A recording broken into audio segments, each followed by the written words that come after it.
The Secrets of Star Trek is brought to you by the Star Quest Production Network and is made possible by our many generous patrons. If you'd like to support the podcast, please visit sqpn.com/give. You're listening to The Secrets of Star Trek episode 87. Captain to bridge. Spock here. Make it so. Surrender is not an option. Attention crew of the Enterprise, this is James Kirk. We are all explorers, driven to know what's over the horizon, what's beyond our own shores. We would have helped you get home if you had asked. That's who Starfleet is. Hi, I'm Dom Bettinelli, and you're listening to The Secrets of Star Trek, where we discuss the hidden layers and deeper meanings found in all the Star Trek TV series, movies, and more. And today we're discussing the latest Picard episode, The End is the Beginning. Joining me today on the panel are Jimmy Akin. Hi, Jimmy. Howdy, Dom. And Father Cory Sticha. Hi, Father Cory. How's it going? Very well. Folks, remember to follow us on social media and engage us in us and the rest of the audience of Secrets of Star Trek listeners in conversation on our social media. You can find us on Facebook at facebook.com/StarQuestMedia. We're on Twitter. We're at SQPN. And like I said, leave us comments, like the content, and join the community of discussion. It's a lot of fun to get to know you all there. And we've got to know some of our listeners very well through our social media, so we really enjoy that. All right, so before we get into this, I want to talk about, we've mentioned before, Ready Room, which is a YouTube show that's done by CBS, featuring Will Wheaton interviewing people involved with the show.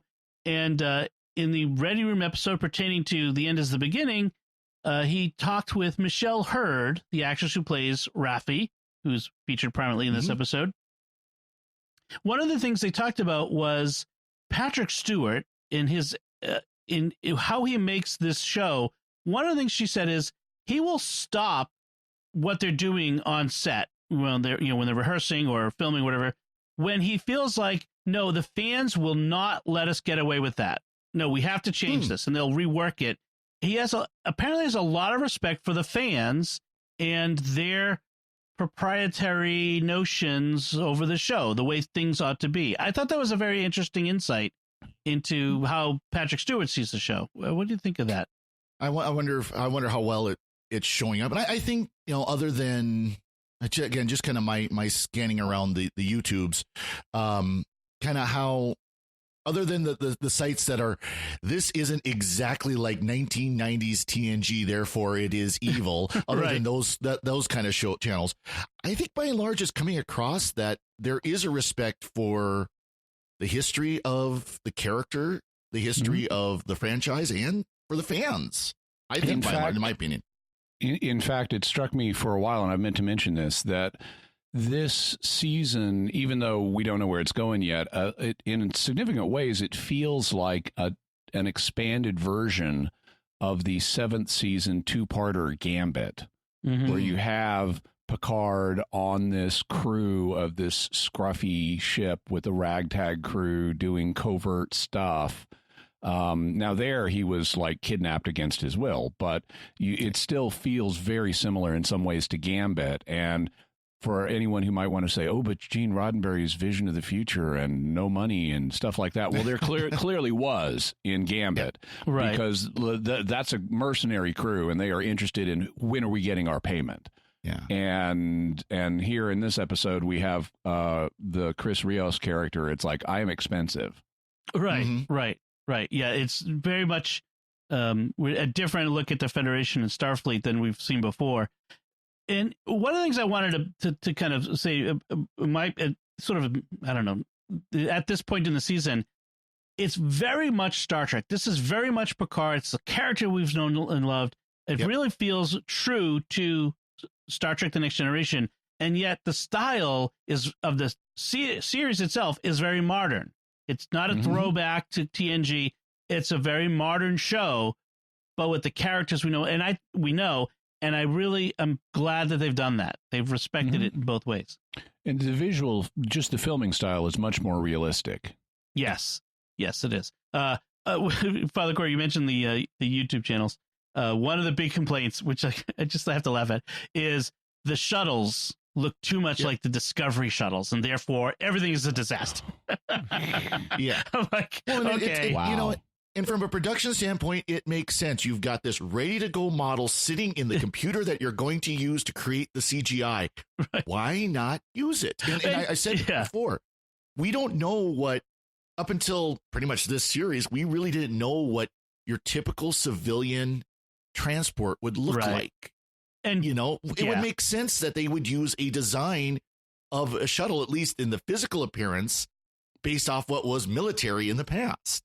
Well, also, keep in mind, the rapid progress of technology over the last 150 years in our time is a bit of an aberration through history, right? Exactly. I mean, maybe things won't change as much in the future. It's like unprecedented, never happened before aberration in history. Right. So maybe in the future we go back to a slower pace of change, and at least in the design of things. Maybe the internals are different, but. And in fact, there are already people who are saying we are hitting a technological scientific wall and don't expect this rate of change to keep up. Right. And we see that with personal computers. You know, we all three of us remember a time not that long ago where the next generation of computers were a major leap in performance. Right. You know, and we're not there anymore. We're not seeing that now, at least not on a desktop level. Right. Right. So the criticisms, you know, sometimes the criticisms can be there just to garner some views. I hate to be cynical like that, but so far I'm very happy. So let's talk about stuff that happens in this episode. Yes. So we go back to we start off again, going back 14 years to the time of the synth attack on Mars. But this time we're at Starfleet headquarters. And this is the moment when Picard made his fateful decision to give his ultimatum. Either we continue with the Romulan rescue or I will resign from Starfleet.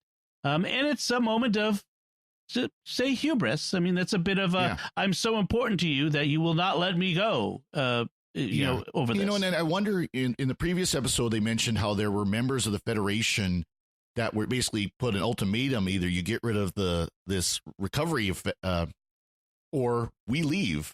Right. And I wonder if Picard even had a clue that was going on. Right. So the way this comes out is in a scene between Picard and Rafi in front of the headquarters. We don't actually see the council meeting or whatever meeting there was, but she has been waiting outside for him to come out of this meeting, and she is just convinced that, you know, she had foreseen all of the objections they would have and had provided him with answers to them. It's like if they say ships, you can point out we use mothballed ships. If they say crew, you point out we can use reserve officers and synths. And none of that flew with them. And she then reveals to her that he'd used this ultimatum and they'd accepted his resignation, and she is like, can't, come on, we can come up with some, even without Starfleet, we can come up with some last wild desperate solution. I mean, that's what you do, JL. And I like that she calls him JL like she does in the comic. Yes. But he says, my resignation was the last wild desperate solution, and I never dreamed that they would accept it. And she says, of course you didn't. Right. And she also suspects the Tal Shiar for some reason was involved in the Mars attack, and Picard is incredulous about that. It's like, why would the Romulans try to sabotage our rescue effort of them? And they don't answer that in here, but I had two thoughts. Number one, well, they tried to do exactly that in the 3-part comic series. Right. Yep. And so maybe you want to think back to what just happened in the comic series for an explanation. Yeah. But also if you think about the structure of the story that we have developing, we have basically Sung type androids, and thus far we've seen Daj and Soji, but Bruce Maddox has apparently made a nest of them, and they are very interested in cybernetic life and the Borg.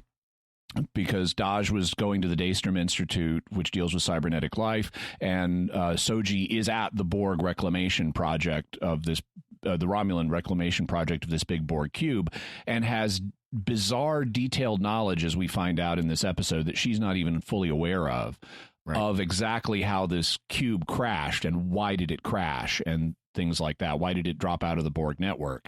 Meanwhile, you have the Romulan super secret police, the Zhat Vash, who hate in synthetic life and have some terrible secret that would destroy you to know it. And they are on the other side of this, trying to track down and eliminate these Sung androids. Well, okay, so my thought is, number one, the Zhat Vash would have reason to use the sense to attack Mars to scuttle the rescue plan if it meant sending thousands of synthetic crew people into the Romulan rescue effort. They want to keep those synths out of Romulan space at all costs. So they would have reason to say, we'd rather take the hit of the supernova than let synths into our society, because apparently they hate synthetic life more than anything else. Also, they might, even without the rescue effort, they might want to sour the Federation on synthetic life to keep a rival nation from having it. And in terms of what could their big secret from the past be, the Romulans are so interested in this Borg cube that they sent a scout ship with an expert in ancient Romulan mythology into its path. It was the last ship that got assimilated, and then something went wrong and it dropped out of the network. Maybe the Zhat Vash or someone in Romulan history created the Borg. Right. That we mentioned that last time, I think, or in our special patron episode. But yeah, that there's some theory that maybe the Zhat Vash or somebody was behind the beginning of the Borg, which is would explain why they hate synthetic life so much. Yep.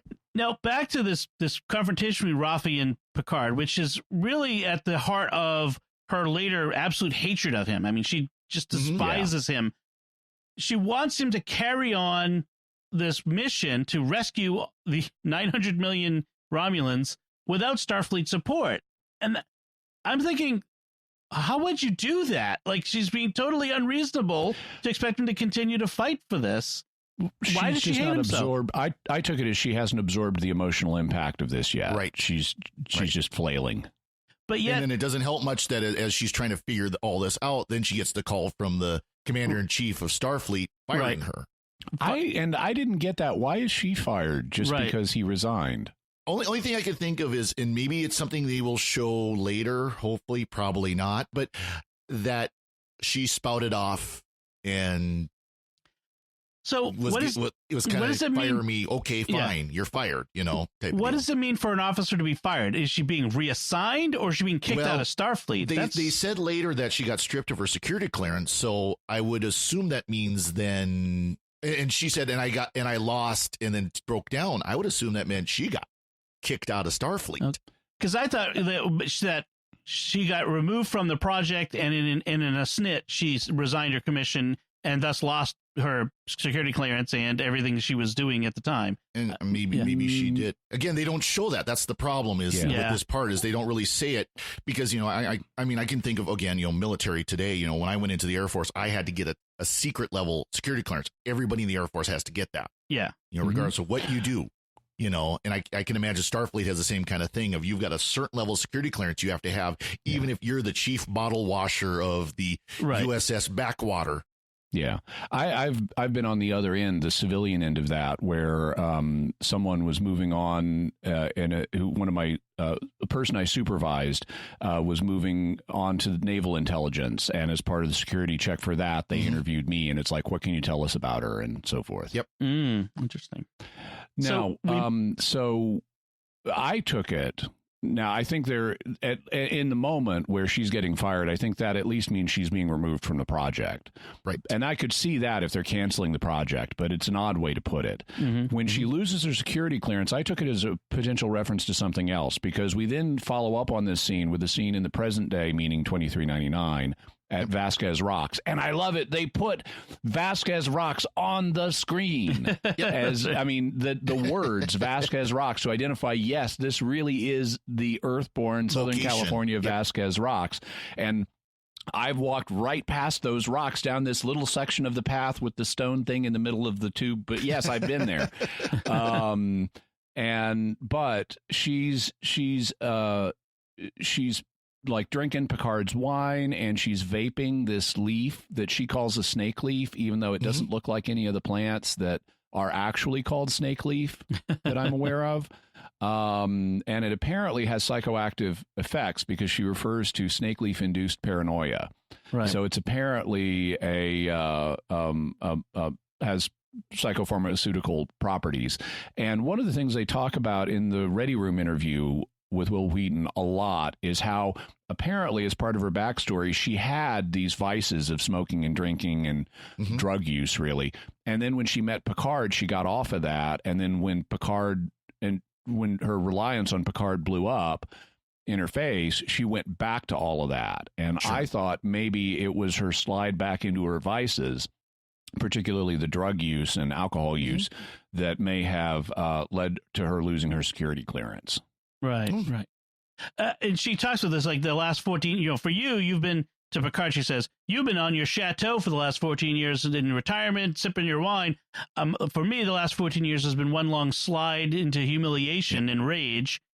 And as I'm watching this scene, and Picard just sits there and he just sort of absorbs everything because he knows he left her hang out to dry. He went and ran to his chateau and he let her slide into this thing, and he knows it, and he is not a hero here. Picard in this moment is not a hero, and that's really wild that they decided to make that dramatic choice with him here.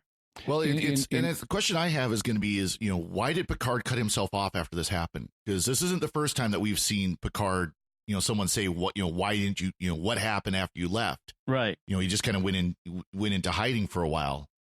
So I wonder if they're gonna address that going forward. He seems to have had some knowledge of what was going on with her, even though he didn't contact her, because it sheds new light on a line that Zhaban had in the previous episode, where Zhaban said to Picard, "What you need is someone who hates you and has nothing to lose." And Picard says, "I've already placed the call." And it's like, in hindsight, they both know exactly who he's talking about. Zhaban is suggesting you need to go to Rafi. Right, right. So there's more to come on this relationship. They don't reveal it all, of course, which is good. Now we're back at the Borg cube, and we have this scene that we saw previewed in the Ready Room, last week's Ready Room episode. We kind of referred to this, where we have this former Borg who's apparently in charge of things. Hugh. That's Hugh. And it turns out to be Hugh, right. And it's the same actor, Jonathan Del Arco, who played Hugh in the original. We recently did an episode of Secrets of Star Trek on that episode of Next Generation called Borg. Go back and check it out if you'd like on sqpn.com and see what we had to say about that. But yes, we'd known Hugh was coming back, and here he is. Looks very human without the implants, and he's got his skin color back and some hair in his head. So I'm a little jealous. Hair on his head. I'm jealous. Now he's got one eye, obviously the eye that was covered by removed by the Borg. And it's just like Geordi's replacement for his visor, the same kind, where it's the light blue eye. Exactly. It's like you can't match his iris color. Come on, that should be easy. That's right. I have a feeling that was probably done on purpose to do that send back to Geordi's prosthetic eyes. Sure, I'm sure. Yeah. So he's watching footage of Soji with the nameless Borg that who had just had his implants taken out, where she talked to him in his mother tongue. And this is bizarre. This calls, based on what they've said, this calls for more attention than it gets, because they've said we don't know the name of this species. That's why we call them nameless. Right. How then does she know any words in its native language? Yeah, exactly. Right. So he does say there's no more despised people than the ex-Bs, which is their slang for ex-Borg. We're either to be exploited or warehoused as a danger. And the Romulans want to do both. Exactly. Exploit us and warehouse us as a danger. So Soji had been looking to interview a former Borg called Ramda, who's a Romulan. and now he's granting her request. So he must be someone very important, like the director of this project. Yeah, he's the executive director. He says he's the administrator because he gets challenged as like, oh, she'll need clearance to talk to Ramda. Well, I'm the executive director. Open up. Right. Yeah. Right. So it's interesting that an ex-Borg who's not Romulan is in charge of this Romulan project. And so she was the foremost. She says she was the foremost expert on ancient Romulan myth, which Zhat Vash, that's that. Yeah. That whole thing. She wants to use a therapeutic mythical framework to help former drones cope. So apparently she's a therapist. That's her job here as a Soji. Soji. Yeah, yes. Soji she's an anthropologist, which of course, anthro meaning human. Or like man. Yeah, but I know. I can forgive be a little that. pedantic there, but what I found disturbing because we have this back and forth with Ramda because Ramda doesn't like the term mythology, and she prefers news, which in context it kind of makes sense, but it was interesting. But Soji says that she wants to, among the ex-Borg, create a shared narrative framework. She starts using shared narrative framework as substitute for mythology. Right. She wants to create a shared narrative framework to help them process their trauma, or in other words, since ciphering back the word mythology into this, she wants to create a mythology to help a religion. She wants to create a religion. Wait a minute! Huge screaming, honking prime directive alarm should be going off. Aside from common sense, do we want? And why would someone like Soji want to create a religion for ex-Borg? That is just incredibly frightening. Yeah. Remember, the Prime Directive doesn't apply because we're not in the Federation. So that's okay. And she's not Starfleet, so it's still a bad idea. Common sense. I think the Prime Directive binds Federation citizens, not just officers. But this is just hugely scary. And so here we have, and we, the viewer, know Soji's an android. Yep. So we have an android wanting to create a religion for ex-Borg. How can that go wrong? And who is the queen? The queen goddess of that? Oh, I know who. So we'll get more into that because we're going to be coming back and forth. They jump back and forth between this one interview between Soji and Ramda, and all the events that Picard is going through. So there's a bit of a jumping back and forth in time here.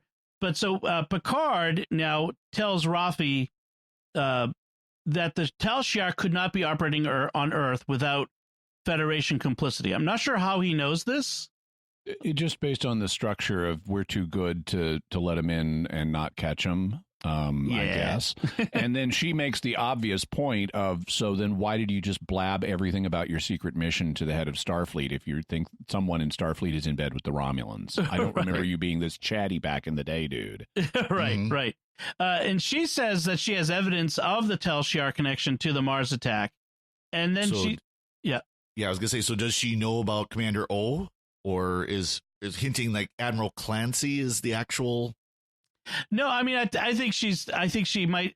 The implication is she has evidence that the Tal Shiar's fingerprints are in there. I don't know if she had specific she could point information. Fingers though of who it is. Yeah, and she does this. She says this line, which I thought was interesting. I'm not seeing things like people see angels. I have evidence, and I'm like, you mean like seeing red angels? Which I thought might have been a little Easter egg on Discovery there. But yeah, she does say that a high-ranking Starfleet official allowed the synthetech. You're right. She does say that. But I'm not sure she knows she has a specific person, just that it would have taken a high-ranking. Somebody had to give them clearance to do what needed to be done to get that attack to happen. But who it is, don't know yet. Because they wanted to stop the rescue mission. They didn't want to rescue the Romulans, and they were willing to take extreme actions. They got exactly what they wanted. Was all the synths were immediately torn down and destroyed. She is a Mars truther.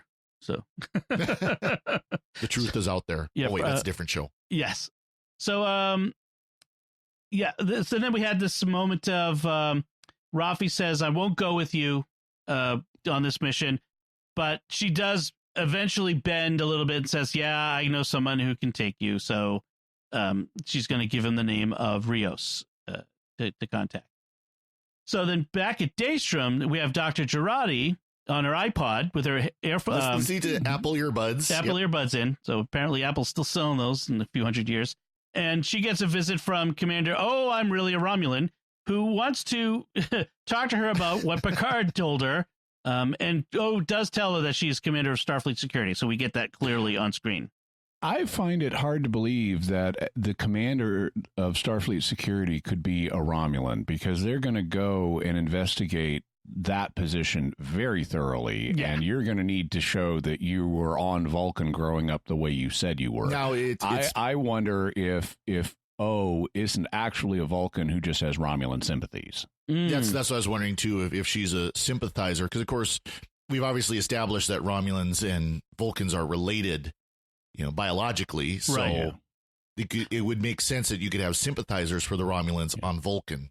And if her career as the head of Starfleet Security ends up not working out by the end of this season, given those ears she's got, she could get a second job as the Flying Nun.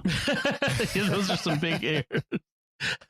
Also, I find it hard to believe that the commander of Starfleet Security would personally go and do the interview, not send underlings. But that's it's TV drama. Unless she's doing it to keep it from underlings. Yeah. It's TV drama. They send the in charge. Yeah, I was gonna say the captain goes on dangerous away missions, which never happens in the real world. So right.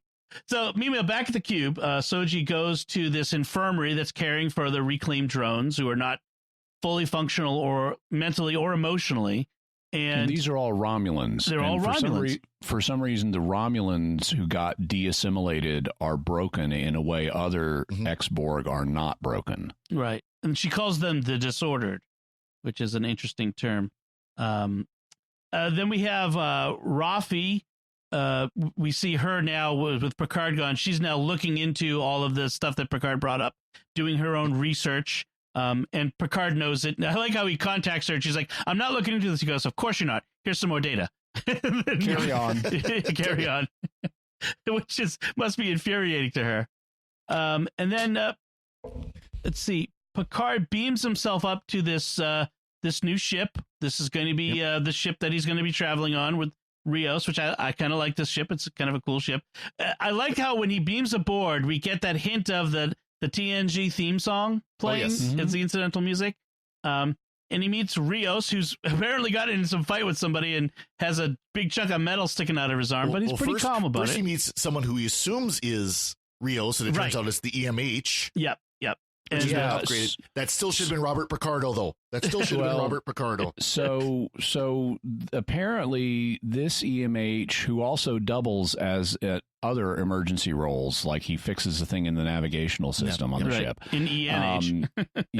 He is skinned to look just like Rios. In fact, they're played by the same actor, and he's using, as the emergency hologram, he uses his native Irish accent, which I guess the actor apparently was raised in the British Isles, despite his Hispanic name, and so the Irish accent that the emergency hologram uses is either his own native or is much closer to his native accent. Well, the EMH had British accent.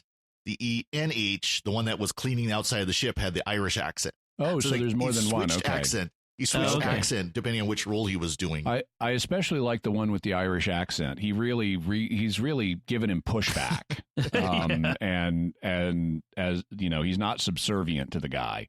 Right. At one point, the Rios says to the ENH, "Spare me the cheap Sunday school moralizing," and the hologram quips back, "Spare me the angsty teenage moral relativism." right. See, I think what they're doing with the accent is they're showing that these are actually two separate holograms that look identical. But one of them's like the navigator hologram, the other one's the doctor hologram. I wonder if we'll see others eventually too. That might be. I bet we will. And there could be other reasons other than egotism for skinning all of the all of the holograms as yourself, because if you're a shady off the books guy that has a history with Starfleet that is weird because you were the XO on a ship that disappeared from the records after that Starfleet disappeared from the records after its captain's brains were splattered across a bulkhead, and you saw that and are living an off the grid, off the books lifestyle, you might want to have everybody on your ship look exactly like you for Try purposes to figure out of who misdirection. the real captain is. Yeah. Yes, the Ibn Majid was a heavy cruiser that he was the first officer of. So he tells Picard to sit down while he's getting operated on. And Picard, I like the Picard looks at the captain's chair for a moment, then moves on to the other chair. To the navigator's chair. There's a book on that. Okay, go ahead. The reason he's being operated on is he had they don't clarify what happened. It could have been a fight. I thought it was an accident of some kind, like maybe he was fixing something and it blew up. But he's got a piece of titanium shrapnel in his shoulder, and the doctor is going to take it out for him, and then he's going to refuse to use a dermal regenerator. He's got this bloody open wound, and he's just going to put his sweater over it, which suggests he's self-destructive. Oh, and he's also smoking and drinking. But I like how Picard, neither in the scene with Rafi nor with Rios, is getting all woke scoldy about the smoking and drinking. Right. It's like, here we actually have some respecting other people and not giving them grief. And actually, frankly, early 21st century Earth could learn something about that. Exactly. And also, by the way, Rios has an awesome beard. I got to say that. That's a great beard. Oh, okay. I like he ordered a Guardiente, which is a anise flavored liquor from Colombia, which actually I want to try now. I've never heard of it until this, and now I want to find a bottle and try it. That sounds good. Speaking of things that we see here that are in the background but might have some greater meaning, Rios has a book on the chair that Picard wants to sit on. It's called The Tragic Sense of Life. It's a real book by Miguel de Unamuno. It's a 1912 philosophical essay by the Spanish poet, playwright, philosopher. And according to Wikipedia, he said life was tragic, according to Unamuno, because of the knowledge that we are to die. He explains much of human activity as an attempt to survive in some form after our death. A little bit of trivia. The book was on the Congregation for the Doctrine of the Faith's Index of Forbidden Books when that existed, which it doesn't now. Yep. And Unamuno's philosophy was, my religion is to seek for truth in life and for life in truth, even knowing that I shall not find them while I live.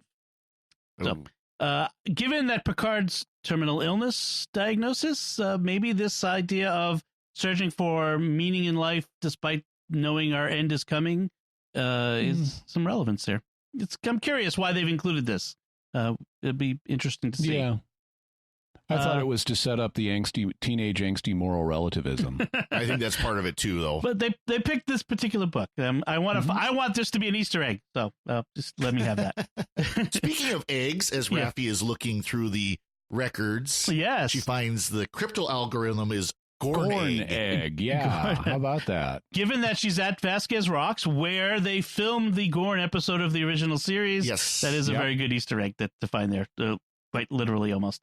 That one was a pretty obvious Easter egg. We're going to call it Gorn egg.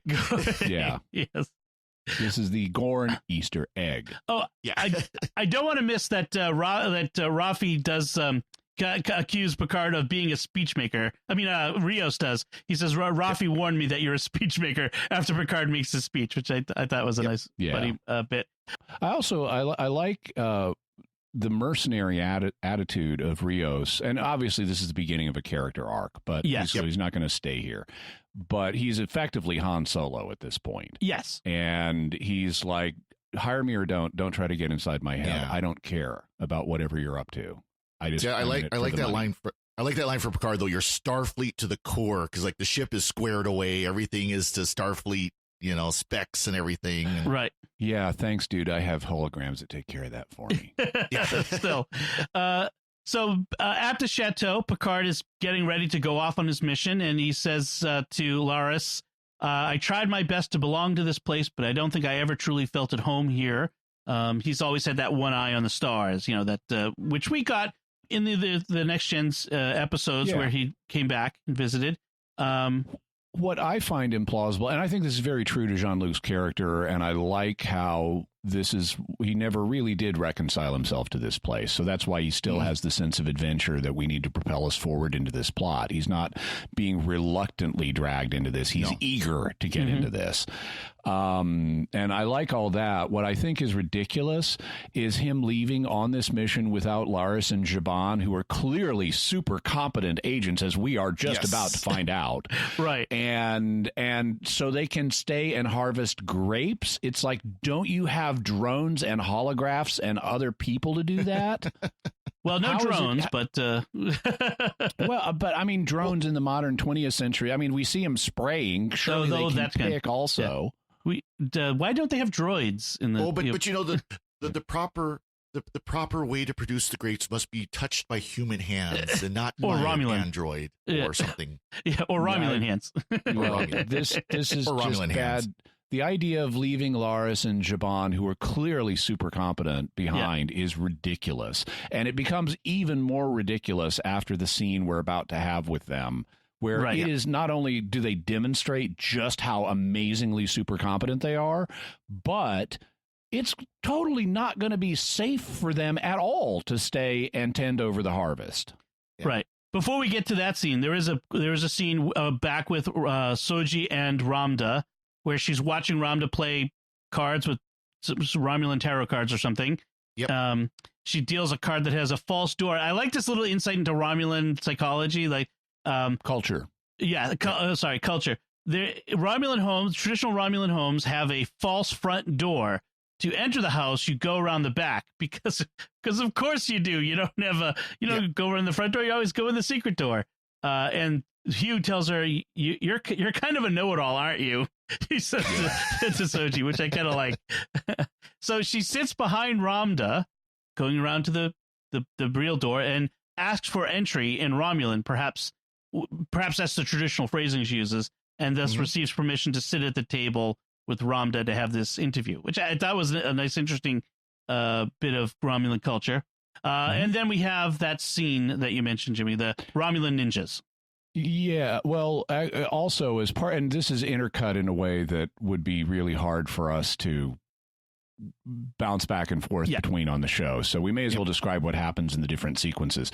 Okay. In going forward in the Ramda sequence, Ramda is kind of vague in answering questions, but Soji suddenly knows a lot about Ramda, including the fact she was on this scout ship called the Shanor, which was the last ship that was assimilated by the Cube. And then something went wrong, and the exomatrix, whatever thing, collapsed and severed the ship from the Borg hive mind. And she starts demanding to know what happened. Does Ramda know anything about that? And at that point, Ramda is getting nervous, and she's playing with these cards, one of which has two images on it of these two women. And at a certain point, Soji reaches out and grabs Ramda's hand as she's playing with the cards, and then Ramda freaks out, and Soji's badge that we were told if it ever turns green, run, turns green. But they don't. Nobody notices that it happens so fast. But it turns green, and Ramda freaks out and starts shouting about, "I remember you from tomorrow. You're the destroyer of everything. Are you the one who lives or who dies? Which sister are you?" And she's rambling about all this stuff. She clearly understands something about Daj and Soji, but she also identifies Soji as the destroyer of everything. And this is intercut with another scene back at Chateau Picard, whereas Laris and Zhaban are sending Picard off with some treats for the road, Roquefort cheese and goose stuff that replicators can't do good job with goose spam. If you wonder what the terre or whatever, however you say it in French, that's goose spam. Nice. And so and it's an apparently a delicacy. Yeah. And while Zhaban is giving him this bag of goodies, should have been a basket. But while he's giving them this bag of goodies, Tal Shiar agents break in and start shooting and trying to kill everybody. And then you have the classic, oh, he drops something, and just as he bends over, a laser shot goes right over his head. Yes. Yeah.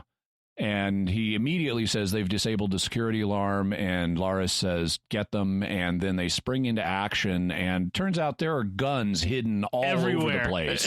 Of course, Picard has under tables. He has phasers everywhere. Yeah. Of course, Picard has phasers everywhere because he's Picard. Yeah. and they very quickly and effectively dispatch all of the agents except for one who they knock unconscious. And as in a Freddy Krueger classic moment, just when you think you've killed them all, another one comes through the door with a gun. Yep. Only he is quickly shot from behind by Agnes, the lady from the Daystrom Institute, who is really nervous and holding a rifle from somewhere and says, maybe it was on stun. And Lara says, Romulan disruptors don't have a stun setting. And she's like, oh, and she puts it down. She picked up one of the drop just phasers, killed a man. Yeah. Yep. Yeah. But why would this is actually a little suspicious, and I'm going to get back to this. But why did the Romulans leave an unattended disruptor in the antechamber? The only thing I could think of is that it, during the fight, you can see them flying, and maybe sort of one blew out there. It was not well set up for this to be non-suspicious. I mean, that could just be weak writing of you don't actually, and maybe I'm sure if we went back frame to frame, we could actually see the thing going off, the disruptor going off into the. I thought the same thing though, that Jimmy. I thought it was highly suspicious that she showed up at just the right time. Yeah, yeah, and I mean that could be more true too. Yeah. Oh, so then the one guy they strap to a chair, and they start to interrogate him, and I like how Zhaban is about to do a chop to the guy's neck. He's like about to start wailing on the guy, and Lara stops him and says, we're not like them anymore. And she uses a spray bottle to warm spray bottle. And so he's like, he's very defiant, which Lara says, because he's a stubborn northerner like you, to Zhaban. So apparently Northerners have a reputation for being stubborn on Romulus. And this is also explaining the visual difference between the different kinds of Romulans we've seen. The TNG Romulans always had those brow ridges that the classic Romulans and Laris do not have. So they're apparently Southern Romulans. Yes. Yeah. All I can think of is the Christopher Eccleston Doctor. Lots of planets have a north. Yeah. Actually, this is a lift from, how between Next Gen and the original series, there was kind of a swap between Klingons and Romulans as who's the honorable versus who are the dishonorable. And this is actually a lift from the Klingons, because for when they changed the makeup for the Klingons to look less human in the first Star Trek movie, the fan explanation, or one of the main fan explanations, was maybe like we've been dealing with the Southern Romulans versus the Northern Romulans who we're seeing now, or the Southern Klingons versus the Northern Klingons. Right. So they've taken that and applied it to the Romulans now. So the guy in the chair is all defiant and ends up saying that you won't tell them what they want to know. But he says that Soji, he doesn't apparently know her name, but that Soji is the destroyer of everything. So he's saying the same thing that Ramda does. And then he bites down on a green spit pill and spits at Zhaban, who quickly takes off his garment. And meanwhile, the acid in the green spit pill disintegrates him. The Romulan, the Romulan in the chair. Yeah. In the chair, yeah. And this was so intercut back with the Ramda, who had just said that. So apparently Ramda's connected to the Zhat Vash somehow, and she in the Borg cube is after she freaks out, she ends up pulling a phaser from one of the Romulan guards, who's very careless, on Soji, and tries to kill her there, and then they get it back from her, and then tries to kill herself. Ramda tries to kill herself in this moment, but Soji manages to stop her. And then we have all of the other Romulan XBs, all these ex-Borgs, who were kind of distracted through most of this. Suddenly, they're now all staring at Soji with what looks like hatred, or disgust or some kind of unquieting emotion. And you notice too that at that moment, it's Soji's super speed comes out.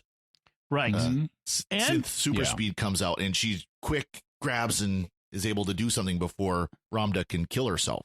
Just like we'd seen Daj display super speed before. Right. And she's upset because how did I know these things? How could I do these things? And we get a scene with her back in her quarters where she's calls her mom, just like Daj did, and asks if Daj is okay, because Ramda insinuated that something was wrong with Daj. And as the mom tells her everything is okay, that causes her to pass out. Yep. Yeah. Also, mom is totally lying to her, saying, "Oh, I heard from Daj today. Yes. She wants to buy a puppy. I'm not sure that's the greatest idea." And then she falls over unconscious.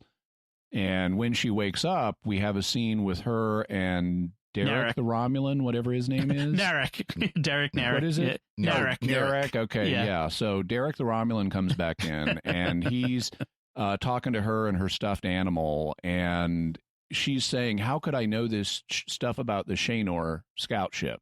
And also, we were told, Soji said she was with 25 other passengers on this ship. Yep. Why are you sending a scout ship to contact a Borg cube? Mm-hmm. And why does it have an expert on Romulan mythology on it? And then it's coincidentally the last ship that gets assimilated before a mysterious submatrix collapse. Maybe not so coincidental. And Soji is like, "I didn't know any of that a few minutes before." But she then starts rationalizing it to herself. And this is actually a pretty good rationalization. She says, "I've read every unclassified thing about this cube. That must have been in there somewhere. The Romulan censors must have slipped up and let it be in there." Right. Mm-hmm. And then Derek the Romulan is like, "I think I'm falling in love with you." Yeah. Can you keep a secret? Which is a callback to something he said before. Yep. I may be falling, which is such obvious manipulation, which just does not speak well of Soji. Well, and he for falling reacts for it. when she mentions the scout ship and everything. You can kind of see on his face, he's kind of going, "Oh, she knows something she probably shouldn't be." And then also the fact that the submatrix collapse occurred after the Shanor was assimilated strongly suggests this is not Hugh's cube, because we know what caused the submatrix collapse on Hugh's cube. It was Hugh being reintroduced to the cube. Right. So it's probably something to do with that scout ship. Then Derek's sister shows up. Her name is Narissa, or at least that's her undercover name. But she's looking like a Romulan here again, and they have some interaction which shows that they're basically typical brother and sister. Someone typical brother and sister. Creepy, over-sexualized brother and sister. I suppose. Oh, yeah, I guess there was a little bit of that in there. They were a little close and whispering, and that was a little strange. That was a little weird. I meant the hostility, but yeah, there was... the hostility, yes. Yeah, but that's a Romulan thing, maybe. So Picard, back at the chateau, Picard asked Dr. Jurati. She had said before, I told Commodore O everything except for I held one thing back. And I'm like, at the time, well, why aren't you asking her what she didn't say? Well, now he asked her, well, so what is the one thing you held back from Commodore O? That I'm going with you. And then she lays out all the reasons why he needs to take her with him. And which is unnecessary. It is an interesting character moment, and I'll cop to this. I think through like anybody, I think through conversations in advance, and I enumerate my points. And she's got her 3 points of why you're taking me with you. Exactly. And so they beam up, and then Rafi is already there. She says she found Maddox at some place called Free Cloud, which I thought was just like an online gambling based on website. The ad, one would, yeah. Yep. And she wants to go with them there, but won't tell Picard why. She going. Wants a ride. Yep.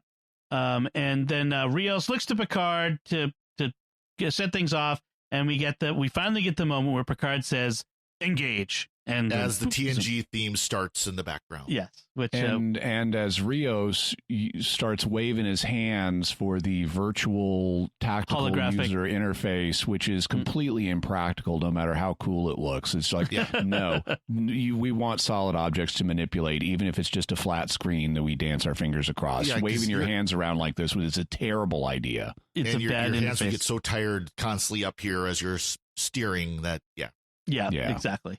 But it's right out of Discovery, so we're establishing continuity with Discovery.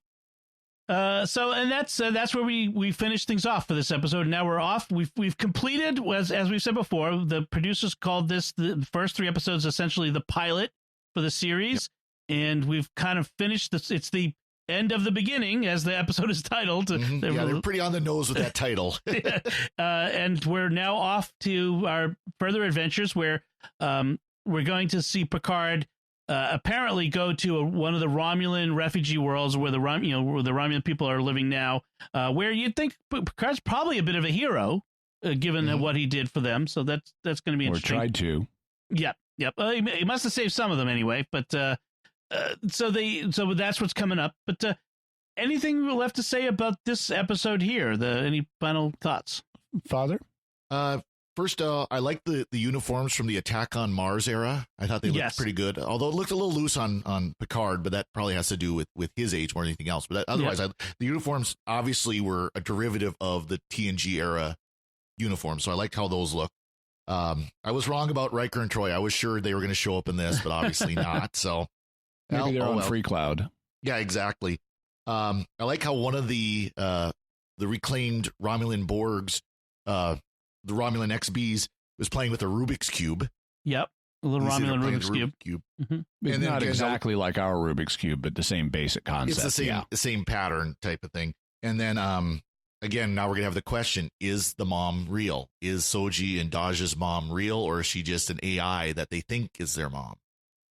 Yeah, it'd be interesting to see that. Yeah. Jimmy, anything? So Agnes is totally going to betray them at some point. She conveniently shows up at just the best moment at his home. Although she had been there before, but she shows up just at the most convenient moment with a gun she shouldn't have. And when she gets on board Rios's ship that I still don't know the name of, and may not have one since it's an all-female ship. La Serena. Okay. Yep. Okay. The moon. Rafi is immediately suspicious and says to Picard, "You didn't ask me to run any kind of security check on her, not even the most basic." So that's clear foreshadowing. Right. And also in one of the trailers, we get a flash of a moment where someone who appears to have the hands of Commodore O is doing a mind meld on Agnes. Oh, Jimmy. Oh, okay. Yeah, so she is going to at least sort of betray them later on, but I suspect she will ultimately side with good.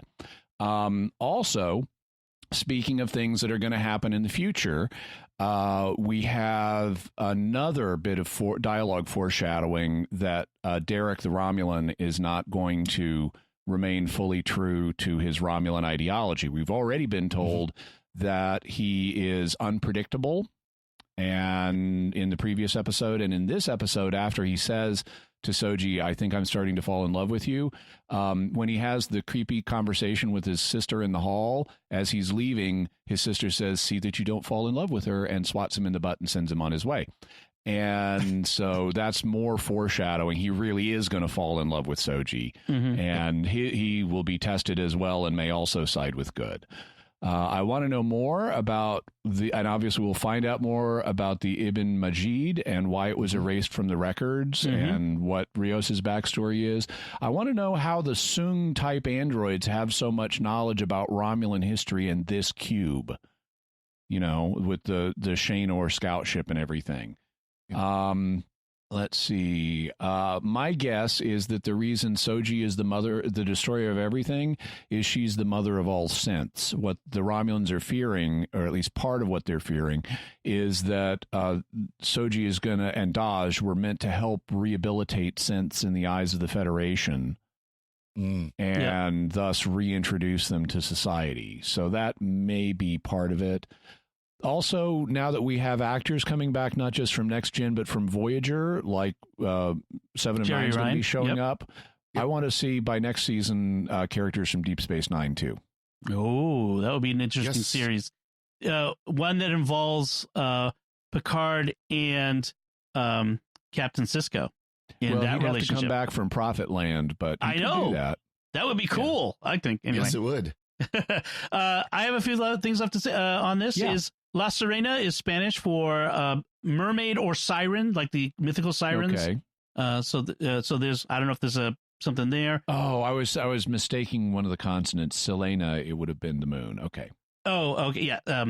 The Patrick Stewart, the way he's playing Picard, at times in the present day, so far, he plays him kind of hunched over, like an old man who's kind of like shuffles and hunches over. Yep. And in the past, he has him standing upright. So it's not just Patrick Stewart's natural posture now that he's older. Mm-hmm. He's consciously playing him as an older man. I'll be curious to see as the series goes along how that posture changes and if it indicates a character change.